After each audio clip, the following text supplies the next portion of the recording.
We are joined by the SAA board chairperson, Mr. Hanekom. He was here with SCOPA today as the committee was discussing the SAA issues, including the investigations that are being conducted by the SIU. You are saying that SAA won't collapse even if the Takatso deal does not go through. Yes, Lulama, I did say that, and I think it's a good thing that the what has been happening is that there's been careful management of the processes. The financial year, as you heard here, the last financial year, although the finances have not yet been audited, show a modest profit. So it would not collapse, but I think the main point is that if we want the airline to grow and to grow rapidly, we do need a capital injection. So not to be confused with the whether the Takatso deal is a favorable deal or the right way to go. That's not in question at all, because we all want the airline which will retain the name SAA.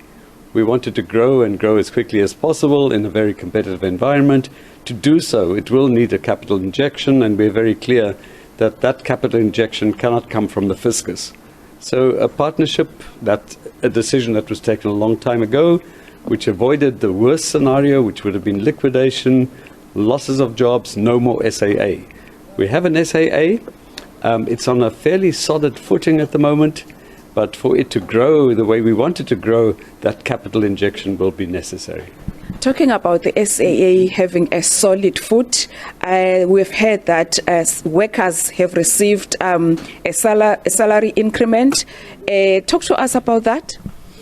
Yes, you heard about the salary increment of 8.7%, and there was a question about, can you afford that kind of increment?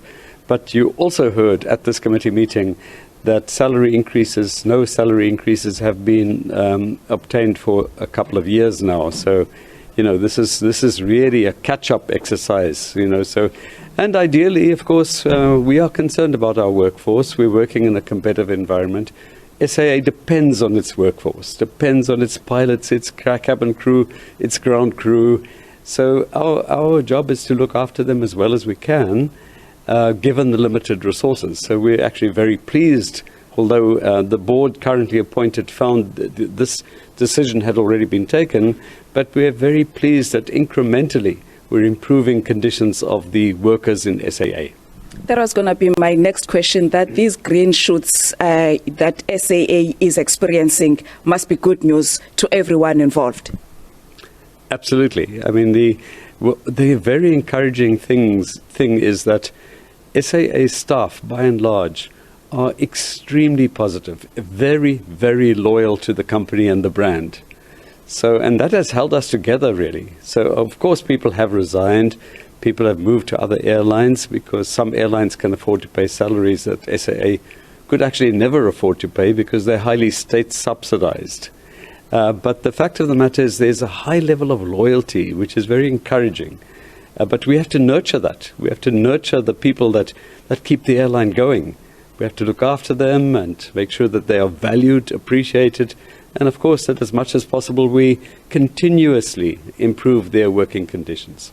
Despite those good news that SAA is experiencing and the green shoots, the Takatso deal continues to draw controversy. We've heard today that the SIU received a complaint to look into the matter. Your comments on that as the board?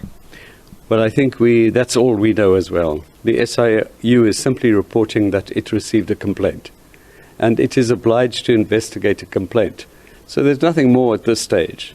So there's no, at this stage, the SIU is not even able to say whether there's any legitimacy or validity in the complaint, but having received a complaint, they're obliged to investigate it. We don't even know the nature of the complaint, quite honestly.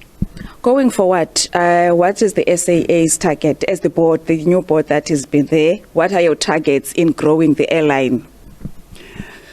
Well, at the moment, this new board has to keep it going until the partnership comes into place, until the strategic equity partner comes in, and then it's a new company retaining the name SAA. But for the meantime, we are not standing still.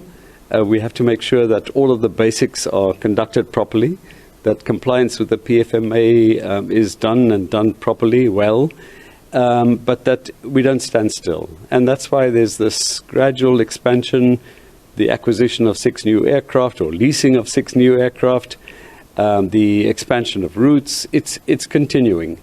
The vision, of course, I mean, as spelt out in the corporate plan that was finalized last year, is that by the end of this year, there'll be 20 aircraft, 20 routes. At the moment, we have 2 domestic routes and 10 inter-African routes, or rather regional routes on the African continent. Within the next few months, we'll have our first intercontinental route, and by the end of the year, we will actually have a total of 20 routes. So it is expanding. The value of the partnership, of course, and the capital injection is that we can expand more rapidly. And that's the important thing, because everyone wants SAA to expand. I mean, we get this feedback all the time. When are you resuming the flight to London? When are you resuming the flight to Perth, Sydney, Frankfurt, New York? We get this, and because people want, contrary to what some people are saying, many people want to fly SAA. They love the airline, very disturbed by what happened to the airline over the last decade or so, but they are excited about the revival of the airline.